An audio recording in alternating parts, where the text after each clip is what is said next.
Hey everybody, welcome back to Ogre Speed Shop. So typically I do a GMC Sunday, but I don't really have anything to do on the truck that's not awaiting parts. So we're gonna do something a little different, and we're gonna do a few projects that I've been putting off for a while.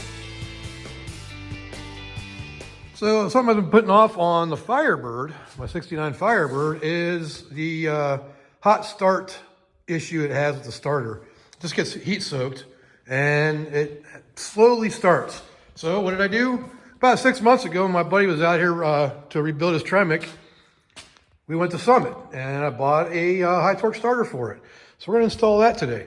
That's gonna be one of the things that we do. It shouldn't take too long. It's got like 2 bolts and 2 electrical connectors, and we should have it out. So let's get into it.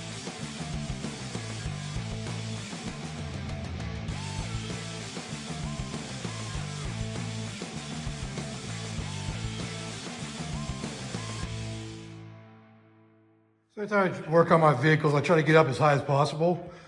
Love to get a lift, so hey Wildfire, if you're out there listening, send me a lift, that'd be great. But anyways, so I try to get up as high as possible so I got plenty of room to work. Plus, to give you a better view when I'm trying to film for you. So let's get that old starter out of there. First, we gotta disconnect the battery. All right, so the way we disconnect the battery on this car, it's in the trunk. So let's pop her open. Because I have relocated my battery back here. And I got to adjust those springs. It's not staying open now. That'll do just fine. So my battery setup's a little different. So you look, I have a 10 millimeter on this because this battery cable system is out of a 2010 Camaro. So to disconnect that, and these side posts are 9/16. And I got to disconnect this as well because this is a sniper. And that's not supposed to do that. Dang it. Okay, I got that pop loose. Just had to hold this part on. All right, so now everything's disconnected. We got the negative for the main system for the car, and that's the negative for the sniper. So it shouldn't take too long with the car jacked up this high. If you see a little tiny spot right there, that's power steering fluid. The input shaft of my steering gear here leaks. So anytime I have it jacked up like this and tilting back, it starts to drip out. So we'll start seeing that grow a little bit, but let's go ahead and get the starter out. All right, so as you see right there is my starter, my mammoth starter.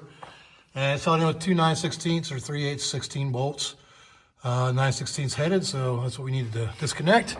And if you look way up in there, you can see the battery cable. I have my battery cable run around the front of the engine right here, see? So that way it's a lot easier to keep away from heat and whatnot. And I think but my starter wire, the actual ignition wire, it runs up above the starter right up there. You can see it. Right there's where it's connected, and it runs up and over the solenoid and then up by the firewall to keep it away from heat. So I got to disconnect those 2 things, and I can disconnect the main battery cable for the front here. If you look right there, let's see if I can get you a video or view in there. And then I got a direct shot going from the front to the battery, or to the starter, I believe, from right above the motor mounts up in there. It's going to be kind of hard to see because it's still tight, but you see how much room it has with the hooker headers. It's got plenty of room to drop those down. It looks like I'm going to have to put a skid plate on my headers here too. I already replaced the band right there, the V-band, because it was scraping. But you see the headers got a nice flat mark on them. So I'm going to have to weld a little plate on there to help protect those a little bit. But anyways, let's get the starter out. So like I said, I'm pretty sure I can just reach right up through here. It's been a while since I had to take this off.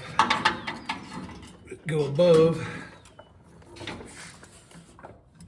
And it helps to have the right size socket. So this is a 5/8 headed nut, I think. Hopefully it's not like 15 for some stupid reason. Nope, 5/8. All right.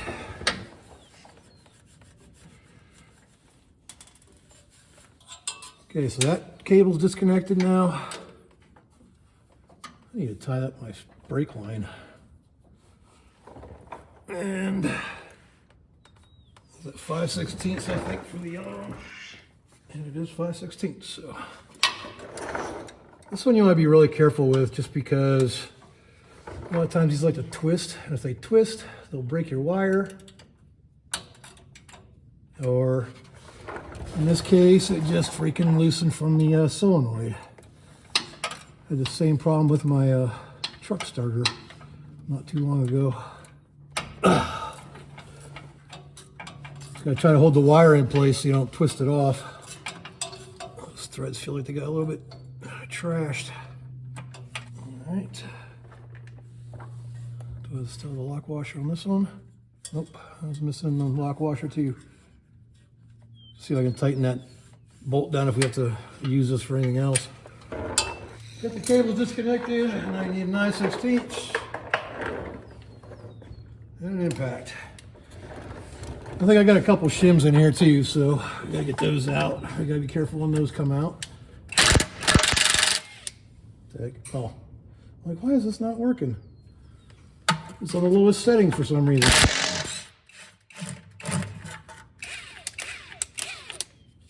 Battery dead. New. What's going on? Oh, I got an auto.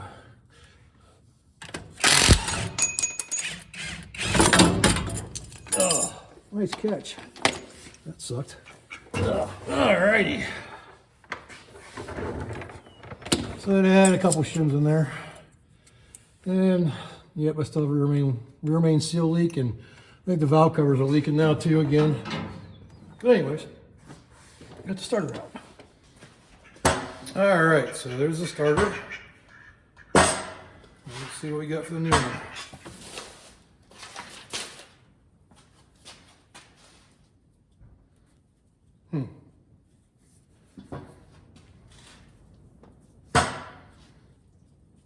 Solenoid's clocked wrong. It should be on the outside.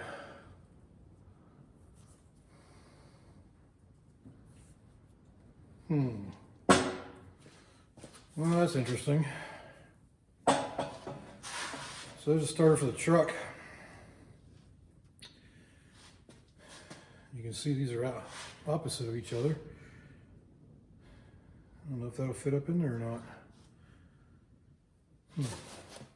Well, that could be why. Great. So like I said, I went to the counter at Summit and we looked it up on the computer. I didn't even pay attention to this before we brought it home. This says Chevy starter. Huh. Yeah, that's not going to work because the solenoid needs to be on this side. Great. Yeah, it should look like more like that.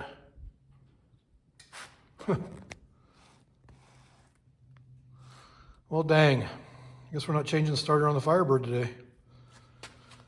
And that is clockable, but it's not clockable that direction. Damn it. Well, I guess we got a new high torque starter for this GMC now. What the heck? Well, I guess I gotta do my own research next time and just know the part number. All right, well that cuts this project short. We don't have a starter for it. While we do, I can put the original one back in, which I'll probably do because summer's coming and I want to drive it. It's actually spring. It's a beautiful day right now. But yesterday was the first day of spring. But so yeah, I guess that ain't gonna work for my Pontiac. Man, I can't believe I trusted a parts counter guy. No offense to parts counter guys. Well, maybe a little bit. But anyways, I guess I'll drop this back down, get it out of the way. And one of the other things I want to do for this video is the truck. I still haven't wired the backup camera to turn on when I put it in reverse. So I think we'll wire that up real quick too, but we gotta get this out of the way first.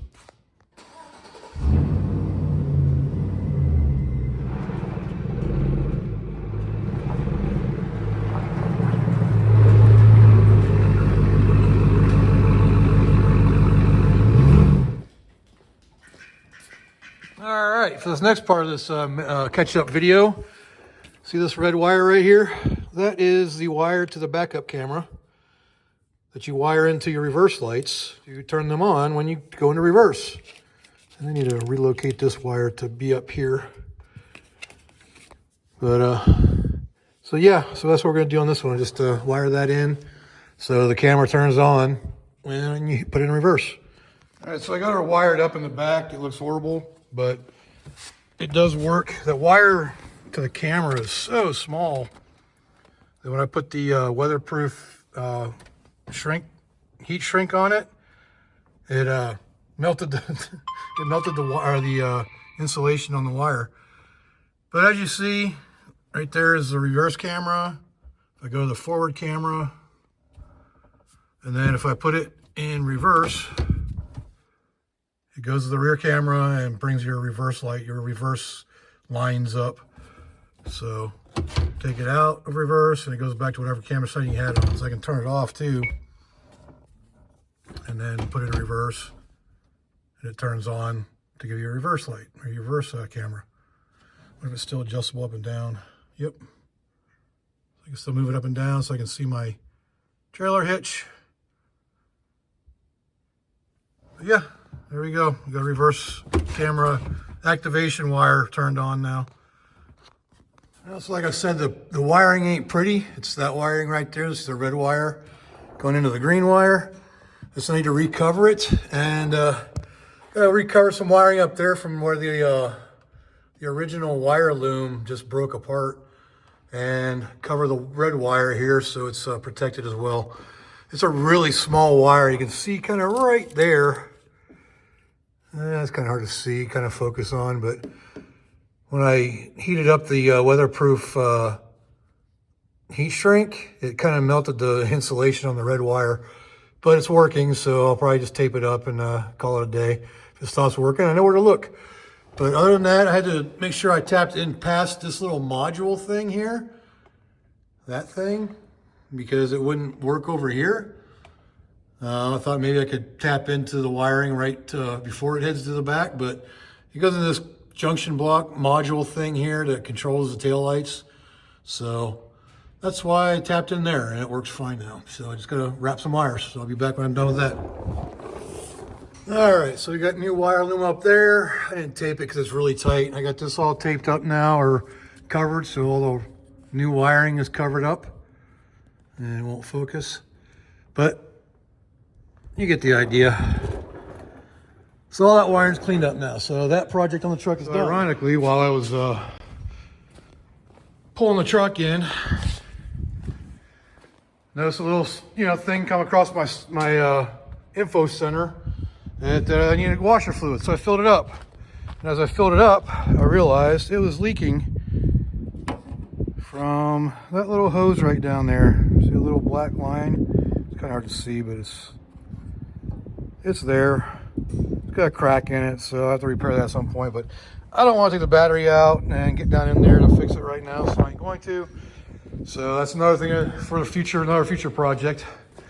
But like I said, that'll do it for the backup camera automatic on when you put it in reverse wiring for this part of this video and this project. All right, so like I said, this is gonna be a real short video, just a couple little things that I wanted to do. Unfortunately, we couldn't get couldn't put a new starter on the Firebird, so I gotta put the old one back in so we can get it ready for summertime. Definitely a few other things I want to do on the Firebird as well. Probably eventually, well, not eventually, definitely going to order a new rear main seal from probably from Butler. So I'll do that eventually, and we'll pull the motor out and replace that at some point. So in the truck, now we got a backup camera that turns on when we put it in reverse. So real simple video. I'm thinking I might be going down to Summit this week coming up to get the crankshaft for the engine. So if that happens, then we'll start assembling that motor. And so make sure you stand by for that. But anyways, if you like this video, leave a like, comment, subscribe, do all those good things. It's all free, so why not do it? So until next time, we'll see y'all later.